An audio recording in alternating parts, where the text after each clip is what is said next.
Paper Flowers. Chapter 17. A Little Secret Between Friends. Roman opened the door with a grand gesture, delighted to see Virgil standing in front of it. Sure, his guard was up, but that was because he was standing in the hallway in full view. He'd been trying to use the meadow path less. Ever since it was an option, he'd stuck to it for a good while, but he was trying to get out of his comfort zone a bit. His New Year's resolution, taking chances. Roman was beyond proud. Virgil was a bit on his case about his own resolution of being a little kinder to himself. Something he wouldn't admit to anyone but Virgil. Patton would shower him with affirmations, and Logan would think it a cry for attention. Virgil knew what it was about and shoved him in the right direction. Or dragged him kicking and screaming. Today it wouldn't be needed though. Today he was more than ready to be kind to himself. His idea was brilliant. "Brendan Dreary! That was fast!" he exclaimed as he pulled his friend inside and closed the door. "Hey, what's the rush?" Virgil wondered, a bit disgruntled as he regained his balance. "Apologies, I didn't mean to drag you off your feet," Roman joked as he let it go and started pacing through the room to vent some of his excitement. "Truly remarkable response time, though," he repeated. He'd only just sent a message, requesting Virgil to meet him in his room. "If I didn't know any better, I'd say you're anxious for my company," he teased, pausing to send Virgil a wink before resuming his pacing. "I had a brilliant idea for the next video," he declared. "Brilliant, huh?" Virgil scoffed skeptically. That made Roman freeze in his movements. He turned to Virgil with a frown. "Are you quite all right?" he asked. Virgil huffed. "What, 'cause I'm not fawning about your idea before I've even heard it?" he asked challengingly. "Because you seemed determined to turn it down before you heard it," Roman said calmly. Virgil was usually more open to at least hearing him out. Maybe he was more on edge than he'd initially thought. "If you don't feel like working on a video right now, we can take a breather first. The idea will still be there when you feel better," he suggested. Virgil looked a bit taken aback by that. He seemed extremely on edge and... Wait. Roman walked closer and pulled the neckline of Virgil's hoodie to the side. "What are you doing?" Virgil wondered with clenched jaw. Roman took a few steps back and crossed his arms, quirking his brow unimpressed. "Drop the act, deceit. I know it's you." Virgil's face was oak taken with shock, and then it fell to a haughty kind of annoyed expression that didn't fit the Roman's friends at all. "How could you tell?" he wondered as he shifted back to the demi-snake-like appearance of deceit. "I gave him a gift he always wears on him. I can feel its presence since I made it. You couldn't fake it if you tried," he informed him. Deceit chuckled. "Impressive," he allowed. "Thank you. What are you doing here?" he asked. "Just checking on something," Deceit drawled. Roman quirked his brow. "You came into my room under false pretenses. I deserve a little more than that," he stated. Deceit chuckled. "Don't you worry, Your Highness. I'm just looking out for anxiety. You passed," he allowed reluctantly. "But since apparently you have invited him to come over, I should be going. And you won't tell him that I was here. Understood?" he insisted, and Roman could feel his power settle upon him. "I have no choice, I guess, but you better come clean to him sooner or later. One day you will slip up. He will put the pieces together. You are important to him. I don't want this to hurt him," he said. Deceit scoffed. "Let me worry about that, Your Majesty," he scoffed with a bow before he disappeared. Roman was a bit put off as being forced to keep this a secret for Virgil. He didn't think that Virgil would fault him for it, but it might contribute to his inevitable anger at Deceit when he found out. A knock sounded behind him, making him jump. The garden door. Virgil was here for real this time. Roman hurried to the door and opened it, once more excited to share his vision for the next video. Virgil's relationship with the others was not really any of his business anyway. He could only try and support Virgil the best he could. The real Virgil was a lot more open-minded about the idea. Roman would even dare to say he seemed kind of excited by it. This was going to be awesome! What is up, everybody? Okay, things you probably don't know about me. I have a big freckle right behind my ear, I despise carrots, and I can't go to sleep without making sure my closet door is closed for fear of shadow demons or the Demogorgon coming in and attacking me while I slumber. The usual stuff. But one of the things you most likely do know about me is that I love me some good old-fashioned Disney. Prince rose up regally. Did someone say Prince? Thomas looks up surprised. No. And dude, you gotta stop interrupting my vlog. This is like the third one in a row you've popped up in, he complained. Thomas, Prince sighed with a beaming smile. I'm the prince, okay? You decided to talk about Disney. How am I not gonna show up? He had a point. Thomas nodded, also realizing that there was no arguing with that logic. Or at least, no sending the prince away now that he was here. Well, I was bringing it up because I wanted to talk about many messages Disney movies provide, he explained. That sounds super, Prince declared grandly. I know, Thomas said, getting back into the groove of the video. It does. Now, califractalicticexpialidocious, Prince added. Yes, so, even though the sound of it is something quite atrocious. Stop, Thomas pleaded. And then anxiety showed up. Did someone say atrocious? He grinned. Anxiety! For someone who claims he doesn't want the spotlight, you've been butting into mine an awful lot lately. Miss me that much? Prince challenged, arms crossed and brow quirked. Anxiety scoffed. You wish. Thomas mentioned the Demogorgon earlier, so you already had my attention, he shrugged. Okay, Thomas said. But Anxiety, I gotta admit, I don't know why you are here. Simple, Anxiety said. I, too, am a Disney fan. Really? Prince scoffed incredulously. What? Why is that so hard to believe? Anxiety wondered, sounding genuinely upset. Disney movies just seem a little too bright, colorful, cutesy, optimistic for your taste, the prince elaborated. You must not be watching the same movies then, 'cause the movies I know have much more sinister undertones, Anxiety pointed out, making the prince look up shocked. Come on, Thomas, the Bodhiside insisted. You must sense it. I'm just making sure you're alert to all of the messages in those films, whether they were intentional or not, he drawls, and with a little devilish smirk.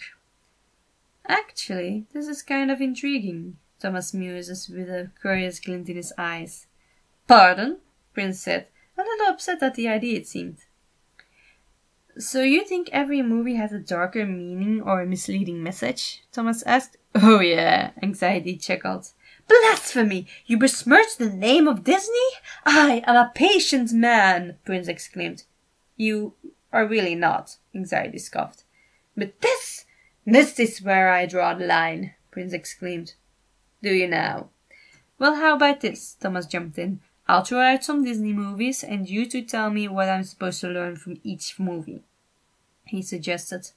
Practically perfect in every way, Prince insisted passionately. Why are you only quoting Mary Poppins? Anxiety wondered. Because Julia Andrews is a beautiful goddess and because I can, okay? That little outburst got both Anxiety and Thomas a bit off guard. Okay. Movie number 1, Cinderella. Thomas started. Ah, easy. Believe in your dreams and one day they will come true. Sure, just literally wait around your entire life, subjecting yourself to the cruelty of your ungrateful, ignorant family members until some magical fairy comes along to save you. Don't take action yourself. She had mice too. Not helping Princey. Not to mention, men can't memorize the face of a woman they've been dancing around with for hours. They have to rely on the shoe. Ergo, men are idiots. Wow, Prince won't like that. He was a very busy prince. He had a lot on his mind. Called it. Okay, let's just move on to another. Snow White, Thomas tried. Okay, so this time the message is to not do what the princess did. Don't accept random fruit from a stranger. Or don't eat fruit, Thomas suggested. No! Prince deadpanned. No? Why so disappointed, Tommy? The bigger message is to just run away from your problems and become the housekeeper for 7 men, Anxiety interjected. Sometimes the best solution is to get out of a bad situation. Good point. Yeah, I'm a Hufflepuff. I tend to run away from every situation, Thomas jokes. Hey! Don't make all Hufflepuffs out to be like that, Thomas. Thank you. Not to mention, a prince comes out of nowhere and plants a kiss on a seemingly sleeping girl. I guess consent isn't really that important. Ooh, that's a classic. He thought she was dead. It was a farewell kiss. Still kinda icky though. What's with all the prince hate? Aw, he looks genuinely hurt by that. Anxiety just shrugged and smirked. Okay, well, how about something a little more recent? Frozen, Thomas offered, trying to get back on track. A sister's love triumphs all. And don't trust random princes. I can get behind that. Oh, Anxiety was being savage again. I swear, Prince pleaded. Relax, you're not a random princey, Anxiety pointed out, leaving his opponent stunned as he got shot off an under-argument. Also, when Elsa passes away, Olaf's gonna die too, 'cause the magic will be gone. So just prolong the inevitable? Oh, he did not just go there. Thomas and Prince burst out in protest. Okay, let's line it back up with Peter Pan. Don't let your childhood spirit ever die. Aww. Also, it's totally fine to believe a random stranger when they tell you to jump out of the window after they've broken into your house. But I would guess that's how your whole being would die. No! Ugh. Yikes. Okay, how about Aladdin, my favorite? Thomas said excitedly. Also, that was worth noting down. The value of a person is not determined by wealth. A diamond in the rough can be found anywhere, even someone who may be considered a street rat. Very elegantly put, Prince. And they can get what they want by lying and deceiving their way right into the castle and getting the princess. Should have seen that coming. Oh, come on, Prince protested. He can clean in the end. He even freed the genie, Prince protested. Yeah, he did, Anxiety allowed before going on the attack again. But not before lying and deceiving his way right into the castle and getting the princess. Dude is really merciless. Oh, for crying out loud, Prince complained. It goes into a very quick summary of Fox and the Hound and the terrible attempt from Prince to defend Beauty and the Beast. Come on, Prince pleads. Can you really look down so harshly on these movies? I still like them, there's just some darker messages that we first don't see, Anxiety repeats.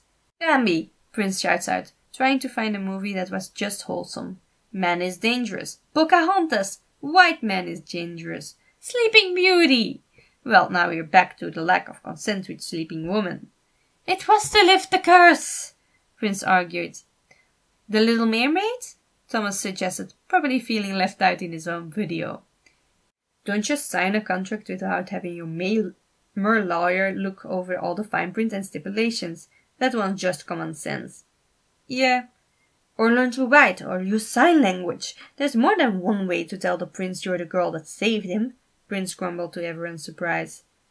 Oh, now wait, did I just detect a hint of sarcasm towards a Disney movie? Thomas realized. Whoa, Anxiety exclaimed, taken off guard. Well, there's always been one or two things I've noticed.